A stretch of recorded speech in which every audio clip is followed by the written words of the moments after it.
کہ نبی علیہ السلام مکہ مکرمہ یہیں پر اس دنیا میں تشریف لائے اور اس وقت کعبہ بیت اللہ کے قریب ایک تخت لگا ہوا کرتا تھا جس کے اوپر صرف مکہ کے سردار بیٹھا کرتے تھے۔ نبی علیہ السلام مبارک بچپن میں ہی جا کر اس تخت پر بیٹھتے اور اپنے مرضی سے اٹھ کر چلے جاتے، کسی کی مجال کے ان سے کہیں کہ وہاں پر نہ بیٹھیں، چونکہ اصل وارث جو تشریف لے آئے تھے۔ اسی دوران نبی علیہ السلام مبارک مکہ مکرمہ میں پلے بڑے ہوئے۔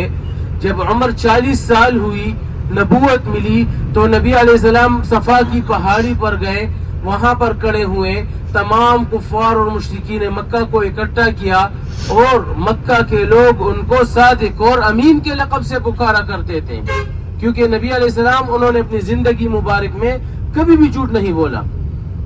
تو جب عمر 40 سال ہوئی، نبی علیہ السلام مبارک صفا کی پہاڑی پر تمام کفار اور مشرکین کو اکٹھا کیا، ان سے کہا کہ کیا اگر میں تم سے کہوں اس پہاڑی کے پیچھے سے کوئی تم پر حملہ کرنا چاہتا ہے، کیا تم میری بات کو مانو گے؟ سب نے بیک آواز کہا جی بالکل ہم مانیں گے، آپ صادق ہیں، امین ہیں۔ نبی علیہ السلام مبارک نے ارشاد فرمایا، قل لا الہ الا اللہ تفلحون، پڑھ لے اللہ ایک ہے۔ اسی پر ابو لہب نے پتھر اٹھایا، نبی علیہ السلام کو پتھر مارا، جس پر اللہ کو غصہ آیا، اللہ نے قرآن اتار دیا، تبت یدا ابی لہب وتب۔ اور جب تک ہم یہ سورت پڑھتے رہیں گے اس پر لعنت جاتی رہے گی، اور مکہ کے لوگوں نے حضور علیہ السلام اور صحابہ کرام رضی اللہ تعالی علیہم اجمعین مبارک کو تکلیفیں دینا شروع کر دی، اور چھوٹی موٹی تکلیفیں نہیں۔ حضرت بلال حبشی رضی اللہ تعالیٰ عنہ کا واقعہ ہمارے آپ کے سامنے ہے کہ ان کو مار کر گرم ریت پر لٹایا جاتا اور ان کے پیٹھ پہ بڑا پتھر رکھ دیتے کہ اللہ کے نام کو لینا چھوڑ دو۔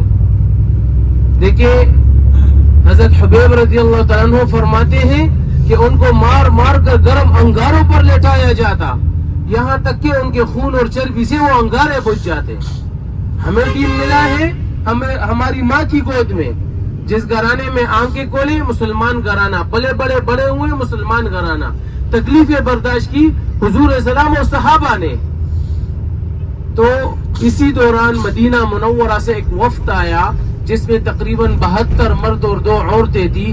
نبی علیہ السلام مبارک کے ہاتھ پر بیعت کیا، مسلمان ہوئے اور آقا علیہ السلام مبارک کو مدینہ طیبہ آنے کی دعوت دی۔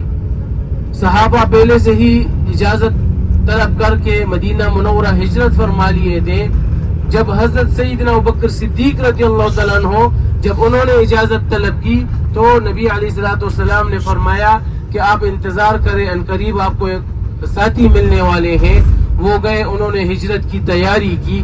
نبی علیہ السلام مبارک گھر کے اندر موجود تھے۔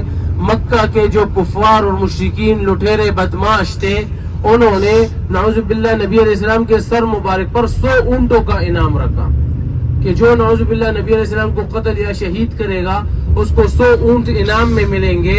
تو جتنے مکہ کے کفار مشرکین لٹیرے بدماش تھے، سب تلواریں لے کر نکلے اس تعاقب میں کہ نعوذ باللہ آقا علیہ السلام کو نقصان پہنچائے، اور حضور علیہ السلام اپنے گھر کے اندر موجود تھے، یہاں تک کہ جا کر نبی علیہ السلام کے گھر کا محاصرہ کیا، گھیراؤ ڈالا۔ نبی علیہ السلام حضرت علی رضی اللہ تعالیٰ عنہ کو کچھ امانتیں دی اور فرمایا یہ ان کے مالکان کو دے کر مدینہ منورہ ہجرت فرما لیجئے گا۔ نبی علیہ السلام مبارک جب گھر سے نکلتے ہیں تو اللہ قرآن میں فرماتے ہیں وَمَا رَمَيْتَ إِذْ رَمَيْتَ وَلَكِنَّ اللَّهَ رَمَى۔ نبی علیہ السلام نے ریت اٹھائی، کفار کی طرف پھینکی، وہ اپنے آنکھیں ملتے رہ گئے، آقا علیہ السلام ان کے درمیان سے نکلے اور اللہ تعالیٰ نے کفار کے آنکھوں سے دیکھنے کی طاقت سلب کر دی، اور پہلے حضرت سیدنا ابوبکر صدیق رضی اللہ تعالیٰ عنہ کے ہاں گئے، وہ ان کے ہمراہ ہوئے۔ نبی علیہ السلام مبارک انہوں نے ہجرت فرمائی اور پہلے جبل ثور کی طرف چلے گئے۔ جبل ثور وہ پہاڑی ہے جس کے اوپر غار ثور ہیں، وہیں پر 3 دن 3 راتیں قیام فرمایا اور پھر وہیں سے مدینہ منورہ ہجرت فرما لیے تھے۔ ابھی ہم جا رہے ہیں جبل ثور کی طرف۔